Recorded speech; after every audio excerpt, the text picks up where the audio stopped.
Hi, and welcome to the J Champions Conference for 2022. My name is Josh Juno, and I'll be moderating this next session entitled Upside Down. And our speaker is Ixchel Ruiz. And please feel free to use the chat feature to ask questions during the session. They'll be answered throughout and at the end of the session as well. And with that, I'll go ahead and hand it over. Thank you, Josh. I'm super happy of being here. So, upside down.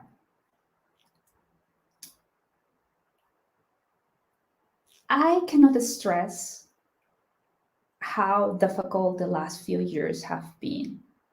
The fact that we're here and not in person is a reflection of a new reality that seems to be here to stay. But before we go into the topic, the least interesting slide of my slide deck, I hope, is this one. My name is Ixchel Ruiz. I'm from Mexico. I live in Switzerland. I'm a Java champion. I work for a company called JFrog.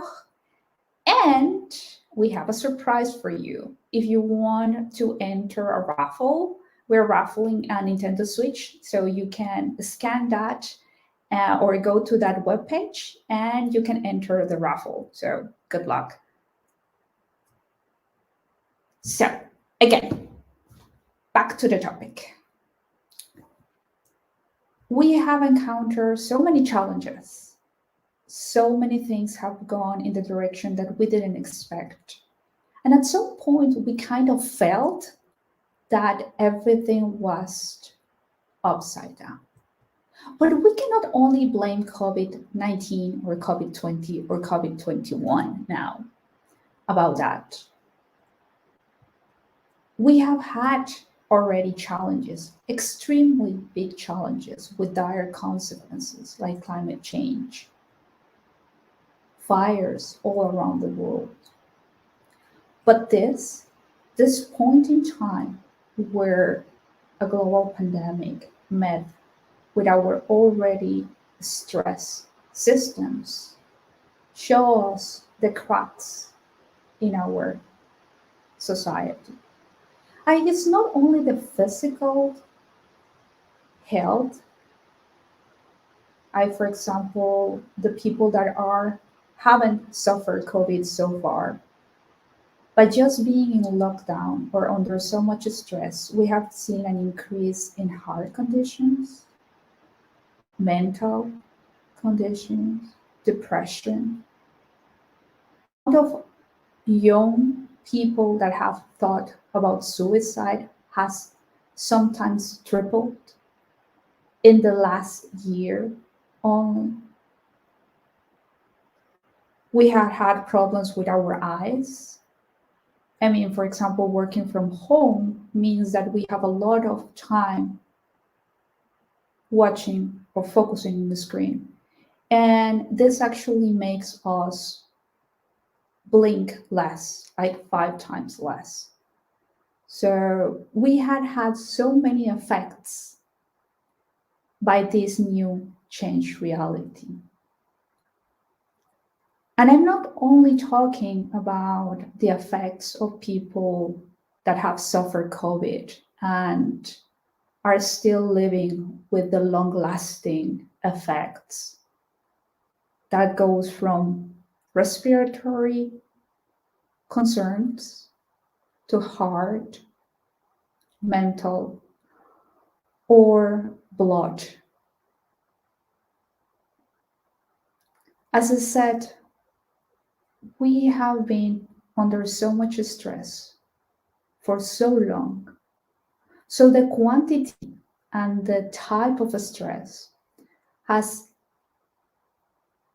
created a situation where our bodies are more prone to different kind of health issues. And we are also not able to cope with the same levels of stress and pressure that we did before. In our world, We also discovered that our systems were so intertwined to the level of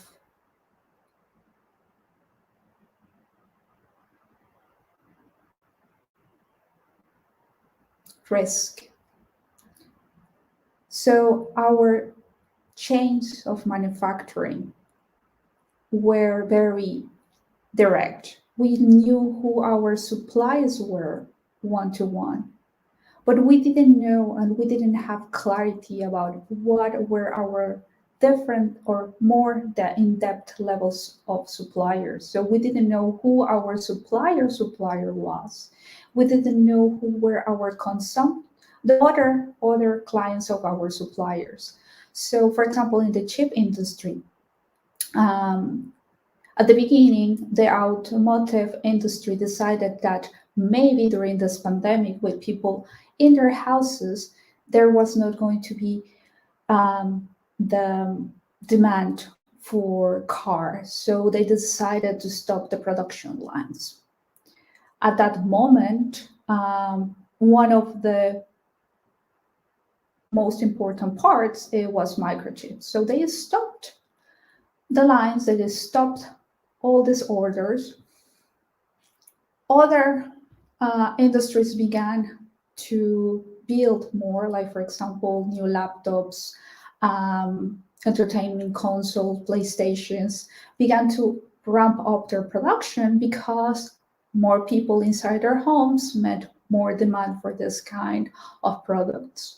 By the time the automotive industry realized that their projections were not accurate, actually the demand of transport or cars went up because people were less inclined to use public transportation, another issue there. So when they started to open their production line, they discovered that the transportation system was already having some effects on this chip scarcity issue that we all have seen. So what did we realize? First of all, that we don't have a specific buffer for some of our most important production elements, and that there are links between our systems that we are not aware of, that is not easy to verify at the beginning or during even. So we cannot predict and we don't react quite easily. In the transportation industry, we had, and we still are facing some troubles in the ports. We don't have enough people to work in the ports to unload some of their products. And this doesn't mean a scarcity in the recipient part of our production chain. This also means, for example, that some of these transportation lines have decided to alter, reduce, or expand their routes, meaning that sometimes people with their products cannot deliver to their customers, even though they still have their products at hand and their clients are still needing them. So we are not reacting, we are not able to foresee. We are not reacting correctly. We're missing a lot of cues, and we are not making our system more resilient. And this is a topic that we speak a lot in our industry, how to make the system more resilient. Another factor that was really interesting and really important in our world that is still even more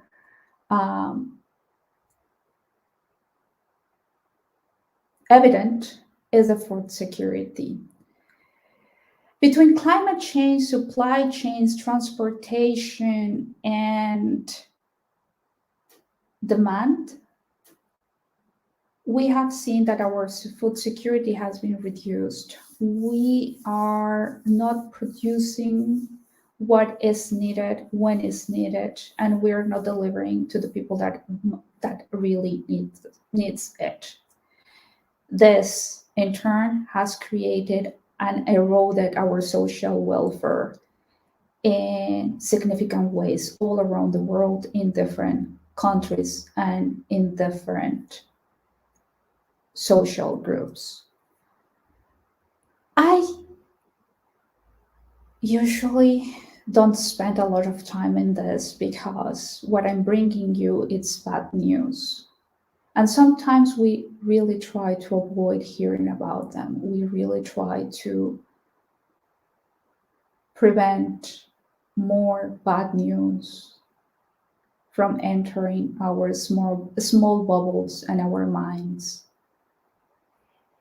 And I would love to give you some hope, to tell you that we are at the end of all these problems, that COVID will be a thing of the past, that we are going to make enormous progress in climate change, that the cascading effects of all these problems that we have been facing and we will continue to face will somehow evaporate. But I can't. Greta has this phrase: when we start to act, hope is everywhere. So instead of looking for hope, we should look for action. And after that, hope will come. And this is exactly what I want us to have. A clear, or maybe not so clear, idea of what we can do, what are the actions that we can take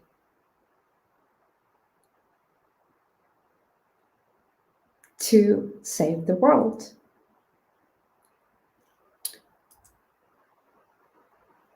But these ideas have to be good ones that move us in the right direction, that can help us change and overcome our challenges, that provide the correct or the most fit solution.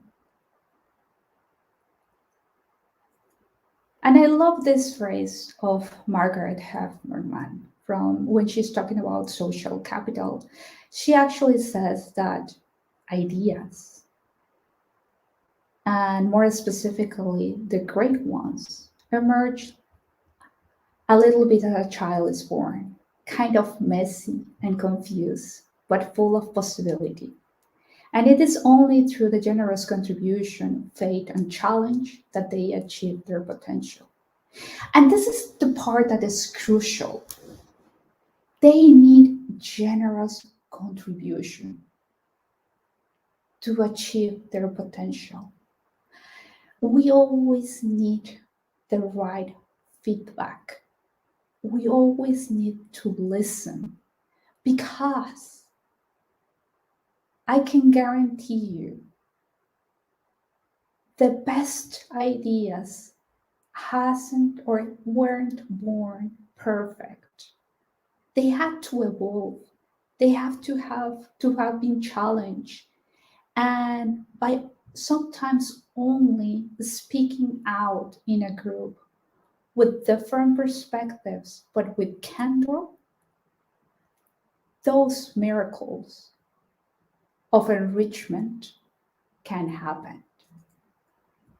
And sometimes it's not only to create better ideas, sometimes it's just to make us realize that maybe what we hold true, what we define as the absolute truth out there, maybe it's not it.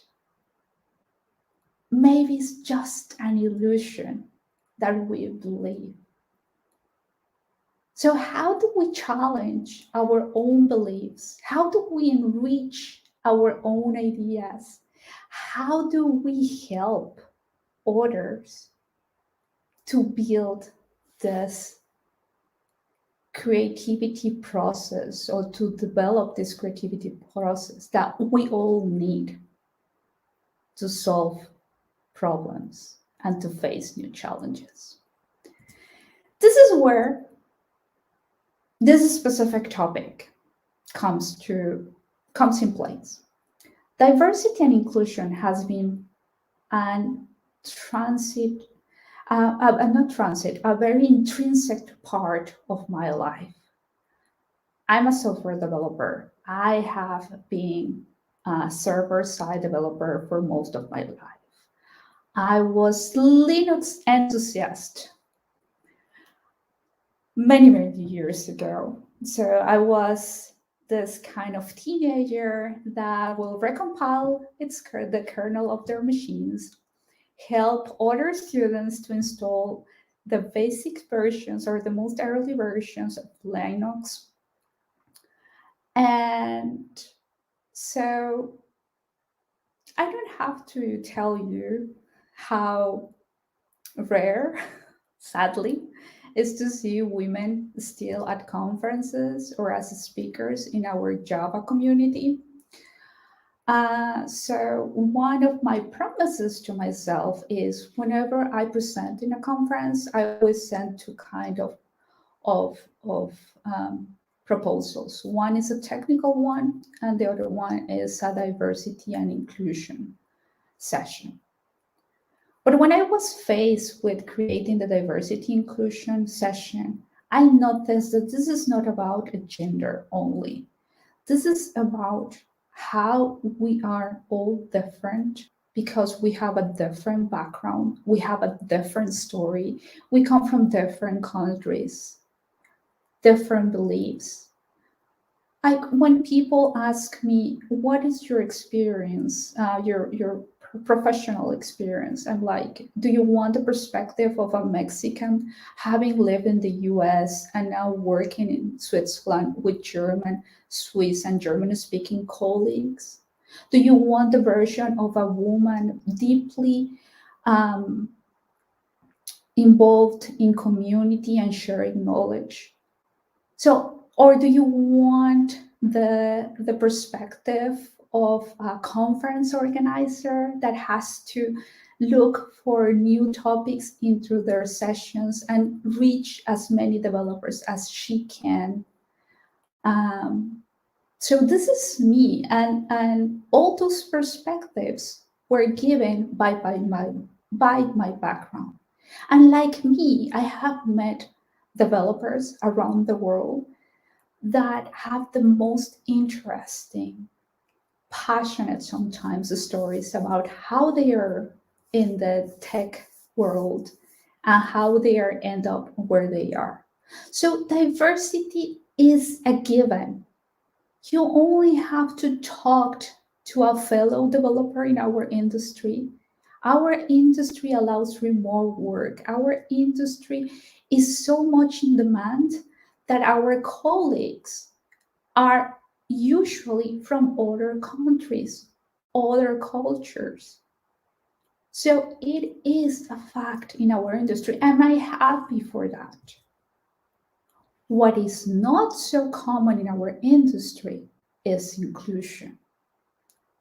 Why inclusion is more difficult than finding diversity or understanding diversity or celebrating diversity? Because inclusion means a mindset change. We need to start understanding us, to recognize the different or the same feeling or the same thing in others. But this topic of diversity, inclusion, and the different levels of diversity dimensions is not new. I mean, I'm super happy that we are listening to these topics more frequent, and we are looking actively for people that comes and talks to us about this and increase the awareness. But for example, a similar session in 2016 that I gave at one event, Devox UK. Don't quote me on that. I'm terrible with memory, but let's continue.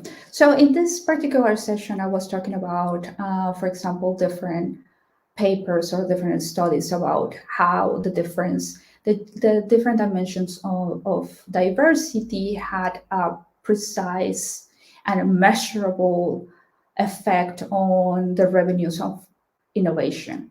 For example, this one that I totally recommend you to read is The Mix That Matter. This was a study of 171 German, Swiss, and Austrian companies.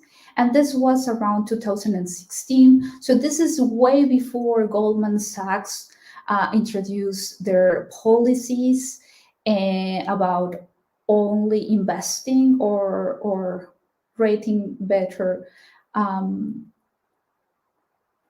companies that had in their board of directors a most diverse group. And this is even before all this had an impact about other studies where it was heavily criticized. Was there a correlation or causation between how diverse the board of directors was towards the increase in revenue of the different companies? So this was before that. My point here is, regardless if it's correlation or causation, there is a positive relationship between a diversity, even at the levels of boards of directors, to the levels of managers, and to the levels of the people, in our case, in our industry, of development that have these diverse backgrounds. Because diverse backgrounds, as I said, provide us with different perspectives. And when we have different perspectives, we can highlight a problem, we can propose a new idea, we can see and appreciate difference more easily. And because nobody thinks in the same way, nobody is inspired by the same way, this actually helps us to generate creativity and, well, generate creative ideas, new ideas that we need. So the whole idea is not a new one, as let's bring more people, let's listen to them, more people, let's expand our pool of talent, and we will have a better outcome. But it's not so simple. I mean, for example, this paper from 2005 starts discussing why diversity in groups is so difficult to achieve. And they basically point to two problems. They say that when you have an heterogeneous group, because of how humans behave, we tend to create this kind of in-groups and out-groups. That's true. When we are creating in a specific group, we identify with them, we create ceremonies, we create even our own language, culture, and we are not so welcoming when a person is coming to us that it looks and behaves a little bit different. So in Similarity-Attraction Paradigma, they highlight that when you have a very heterogeneous group, you will have this outmember distrust, and that will result in poor communication, low cohesion, and decrease on moral and team performance. But what they are not saying us there is that it doesn't matter how good your team is, like how well educated, economic, social background they have. If they are very similar, we will have an echo chamber. So we will be focusing and receiving feedback of the small size of the pond, because we are not bringing anything new. We are not creating the space or the opportunity to listen to something that maybe is outside. And on the other side of the coin, we have the value and diversity hypothesis.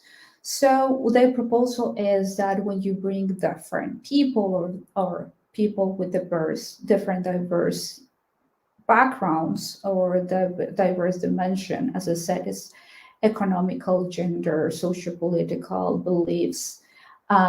So it's not only gender. Again, it's not only gender what I'm referring here. So what we are creating is more opportunities for people to bring more information, skills, and networks. And because we behave a little bit different, we talked a little bit different, what we need is to establish an environment where candor is easy, where candor exists, where we can express our opinions and we can reach consensus. So we have these two ideas, two arguments, and this is only an example of the different ideas about diversity and teams. Like, yes, but it's difficult. Yes or no, because, well, yes, it's important because it increases our pool of talent, skills, and solutions. No, because it's difficult and it can create some negative impacts. Let me bring another perspective. So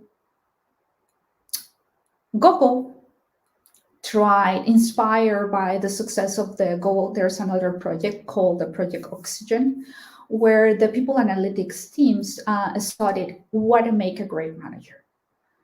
So they actually apply some metrics. They interview a lot of managers. They saw their performance, or they define the goals that which make a good manager a great manager, a manager a great manager.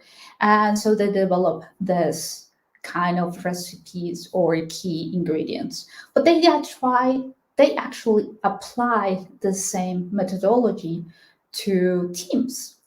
So Google spent 2 years studying more than 180 teams, made more than 200 interviews, and to 200 different teams, and analyzed as many attributes. So they recruited organizational psychologists, sociologists, engineers to resolve this riddle. Because obviously every single company wants to have their A team.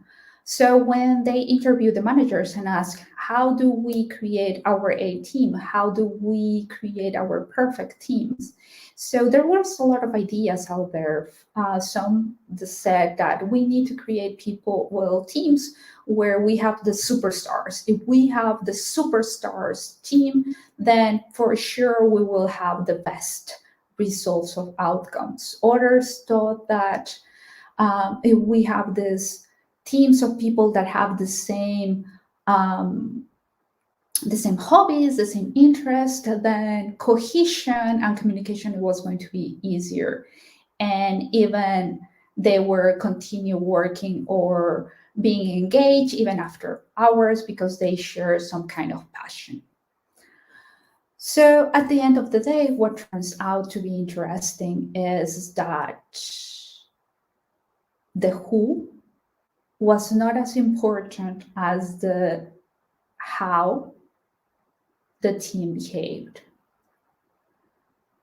So This goes into, I don't know if you have heard, and I totally recommend you to listen to the Super Chicken by Margaret Heffernan, where she explains how having the superstar, the team of most performant, in this case, chicken, actually is most negative at the end of the experiment, that having this teams make of standard or regular chickens. So Google came up after all these 2 years, different studies, a lot of metrics, interviews, and communication with their teams, that there were 5 important keys into teams and how teams should behave, or what should they have. For example, there should be psychological safety, dependability, structure and clarity, meaning of work, and impact of work. So what Google does when they have teams that still apply this particular way of working, the Aristotle project, they have this questionnaire and that they have to fill out from time to time to manage the health of their teams. And I think we should, because we all belong to teams, we should take the opportunity to answer these questions in our teams. And if for some reason we don't find, or we find ourselves answering no, or hesitant about this particular topics, we should raise our hands, because these are pillars of how a team, or what a team needs to be a good team. And I will go into one specific key aspect that at the time when I first read this, I was surprised because I didn't know. I hope you know, and this is not the first time that you're introduced to this particular topic, but if not, well, good to know. It's psychological safety. In this particular study by Amy Edmondson, she defines, and she actually defines what psychological safety and what is the difference between trust. Trust, they are very close, by the way, but trust is a relationship that we have between two individuals. And trust is goes very, very hand in hand with what I explained before. When we are in a group, we form this inner culture. We see ourselves reflected in others. And when you see somebody reflected like you, either physically or beliefs or previous experiences, you kind of think, or you kind of form this idea that you know how that person is going to react. And it's going to be very similar how you're going to react. So you are forming this relationship between the two of you. And when you have this relationship that is giving you the courage to do something, or because you know how the other person is going to react. So when you trust somebody, it's because you know that that person is going to give you feedback, and it's going to be not a positive feedback in terms of you're only going to listen to the positive things. No, it's going to be a value and an insightful and constructive feedback from that person. Or you can predict how that person is going to react when you execute on a specific input. Psychological safety is something similar. This is not a relationship between two persons. This is more an environment. So this is an environment when you have this sense of you can speak up, you can interact, you can voice concerns, ask questions, or accept that you don't know the answer, you are lacking some information, or you don't have the abilities or capacities. So again, trust is between two individuals. It's usually based on our capacity of relate and see ourselves reflected on the other person. Psychological safety is a relationship that is created or set in an environment where you feel secure, safe to voice concerns, ask questions, point out errors mainly. So how do we get or how do we promote psychological safety? Well, in this paper, Amy goes into telling us what are the positive states that we need to have. So this is basically from the lead perspective, but also as a member of the team. So we need to be available and approachable. That's important.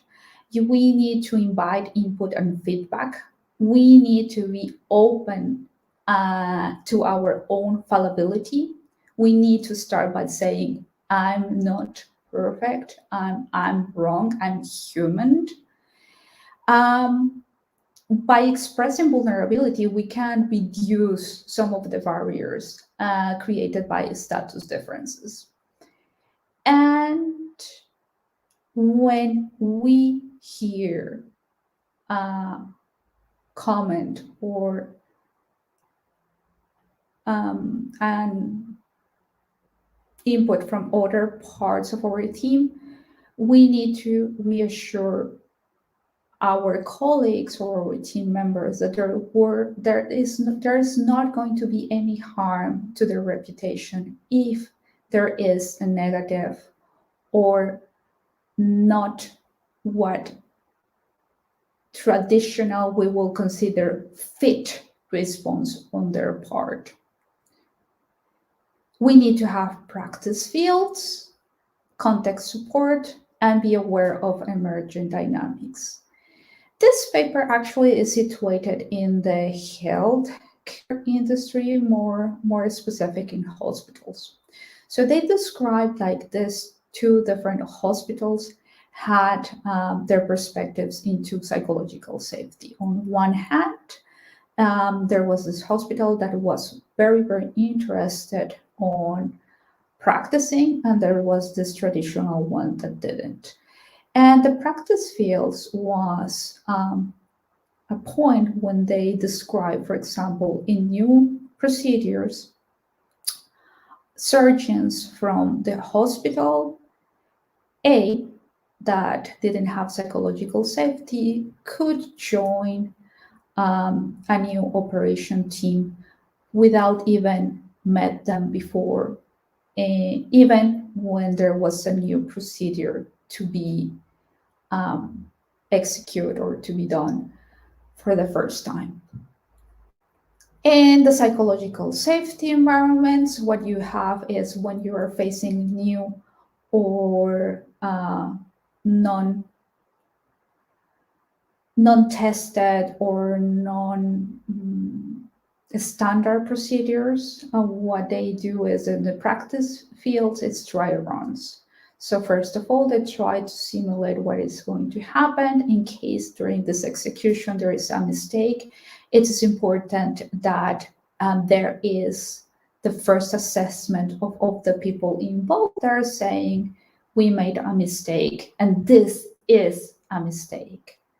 By highlighting that during this dry runs or in this sandbox environments, it is easy to communicate and create this kind of environment where you can point it out.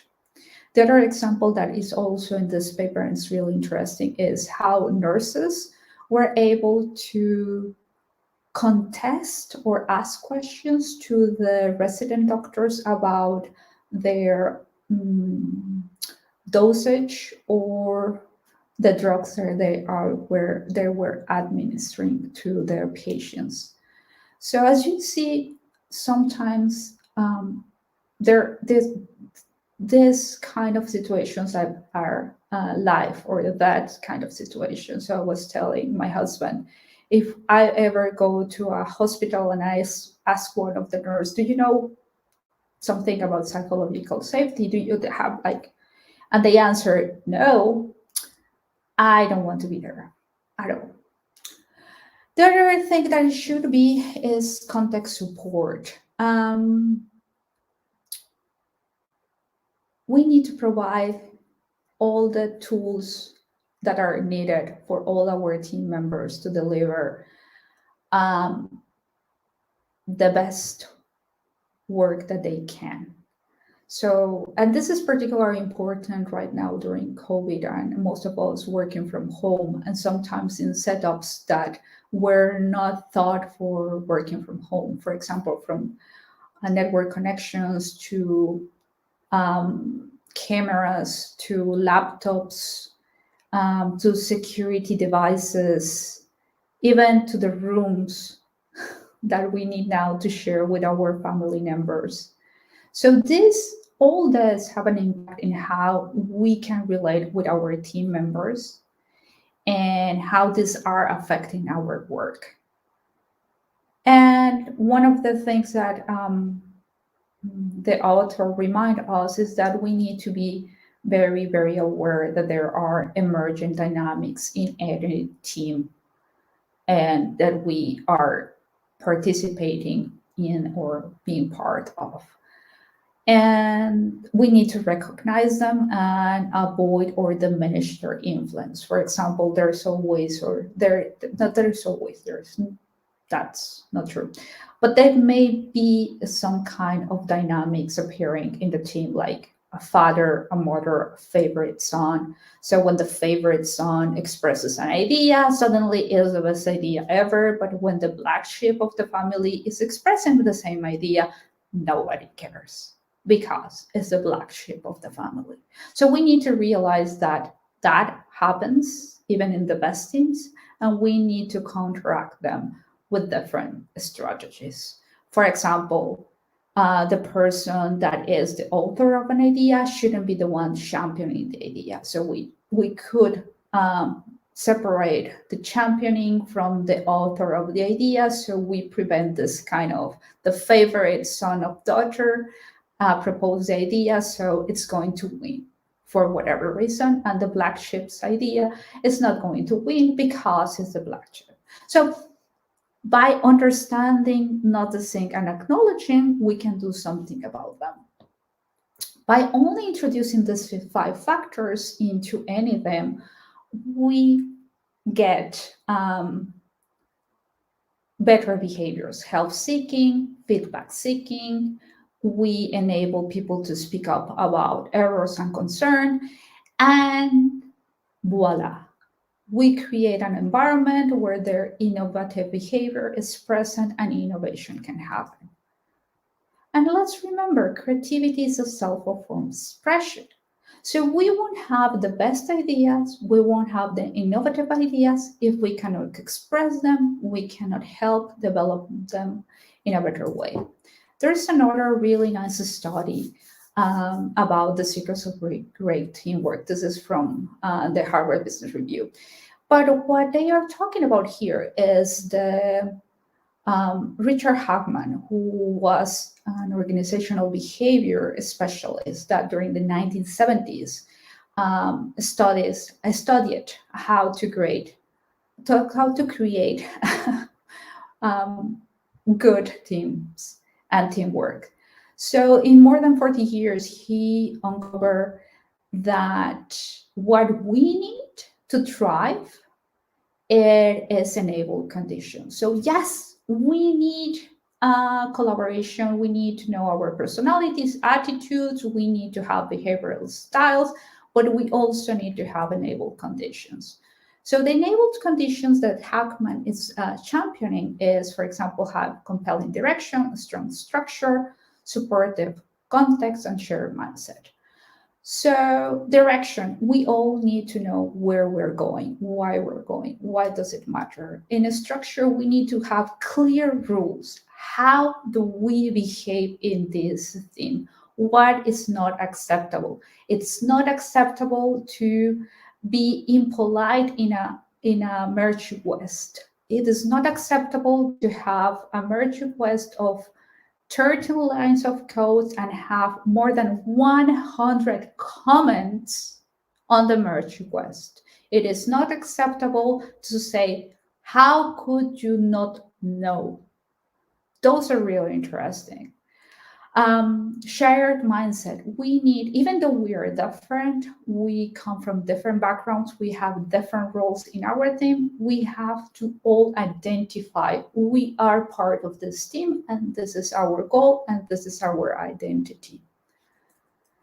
So as you can see, between psychological safety, what is important to have it in all environments, what is the negative impact is we are lacking of that, for example, in the hospital or in the healthcare industry.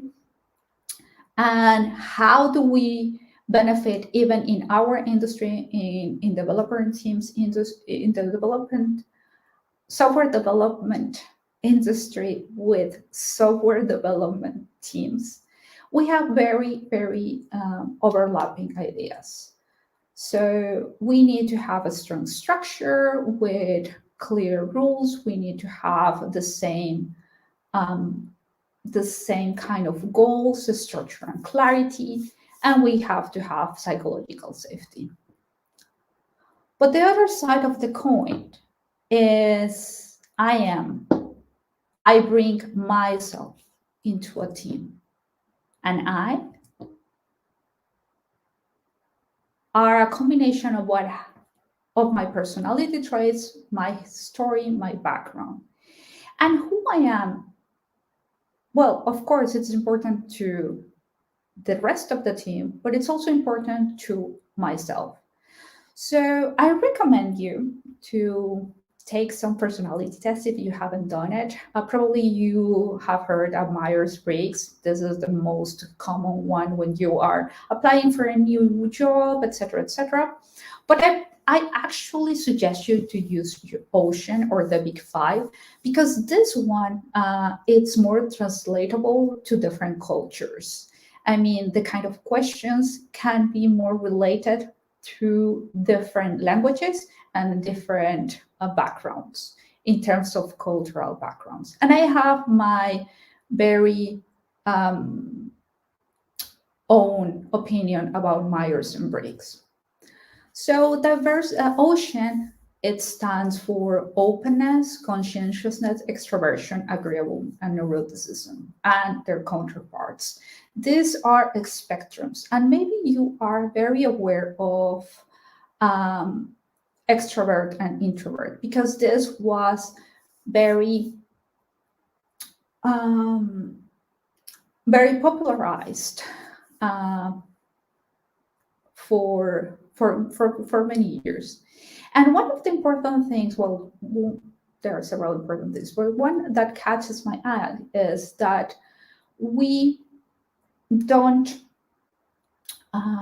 it's not like a binary. This is in a spectrum, and we may have a certain degree on introversion, or where maybe we are in the middle, or we can vary depending on our circumstances. That's another thing that it's important that we should mention about personality test. Our personality evolves through time and evolves through our context and new experiences that we faced.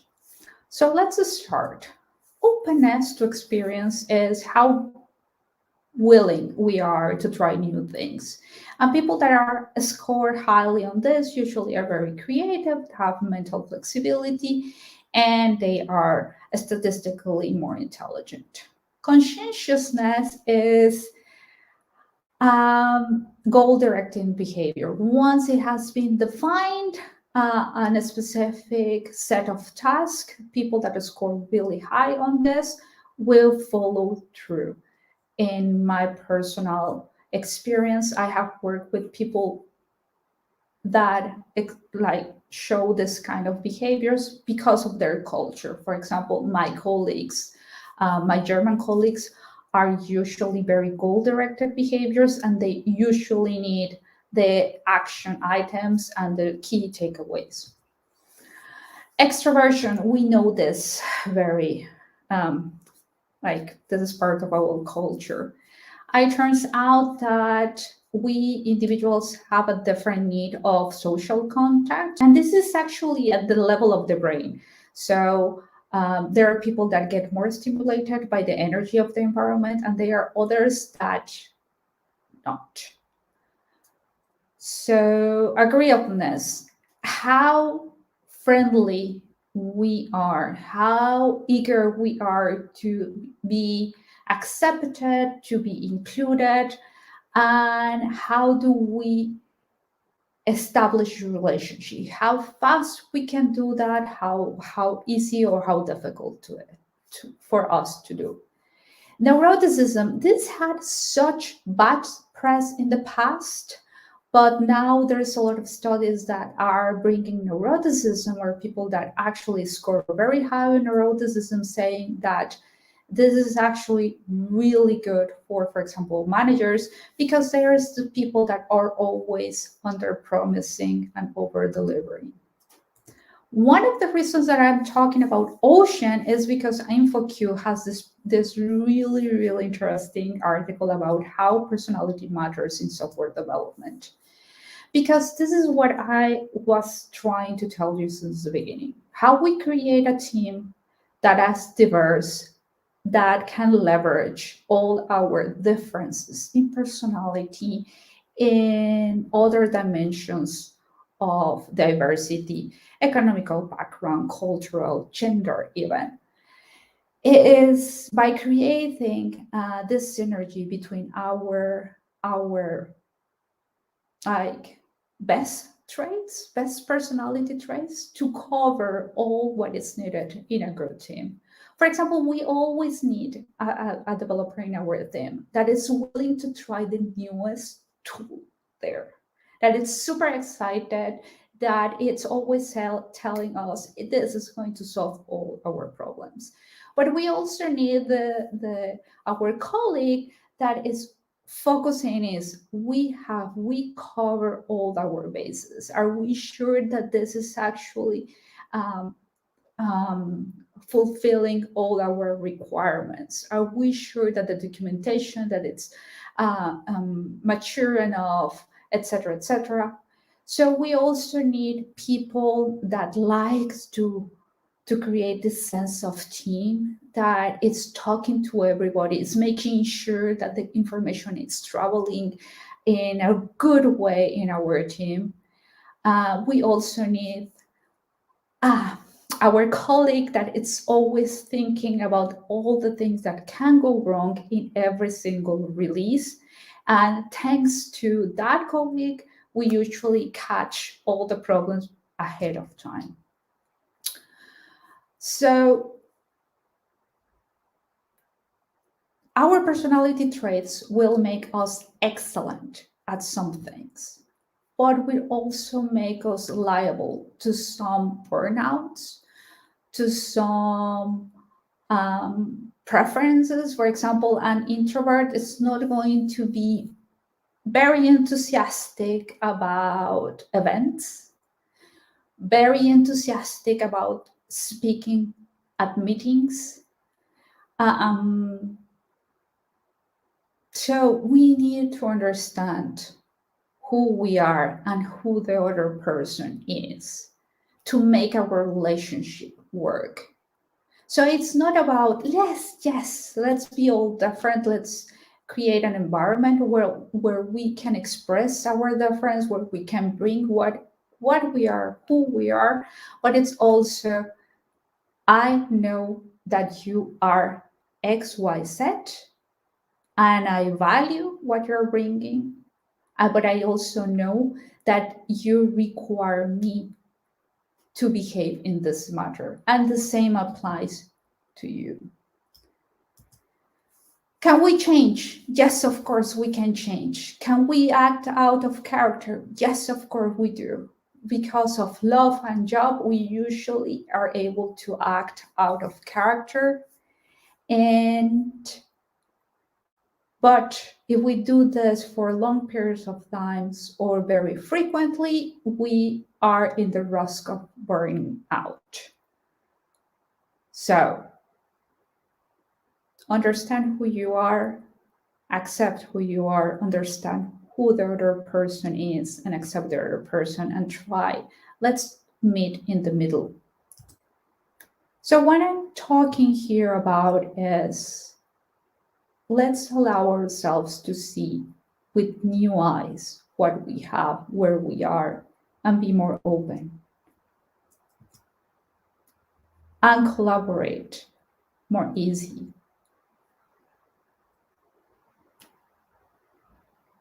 Take the time. And sometimes it's just to breathe.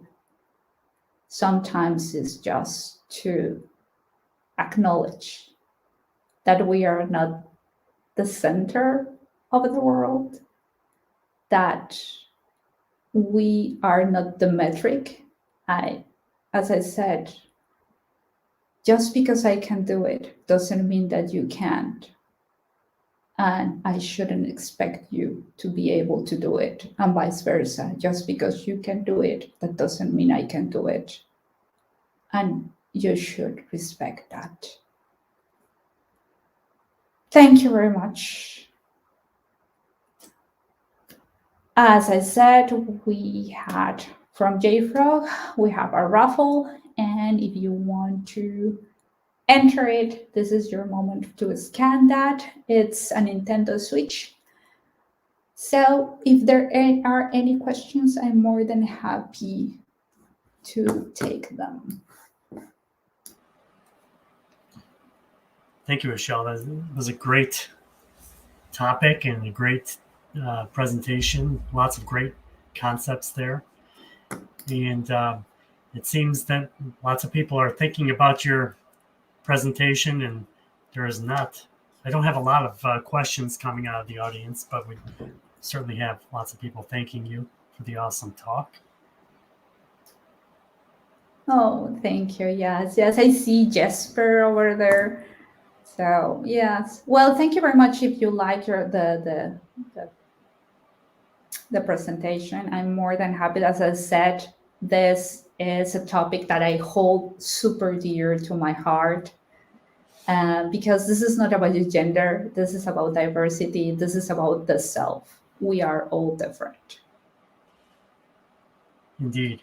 Here we do have a question. What advice do you have for organizations that want to improve their psychological safety in their environment? So for me is, I'm a developer. So first of all, measure, like why, what is prompting this? Is there any specific point from different teams that they are feeling that it's not there? Do you have already established some of the structures? There are a lot of questionnaires out there for burnout, for psychological safety, that I can totally ping me in my Twitter, and I can send you all the material that I have. There are questionnaires that will tell you where you are and how can you move forward. There is totally that material out there. But first of all, you need to know where you are or what prompts this idea of improving. I don't know if that answers your question. Thank you. Yeah, I believe it made sense. I'll just put up a couple of the comments. Oh, Kirk. Yes.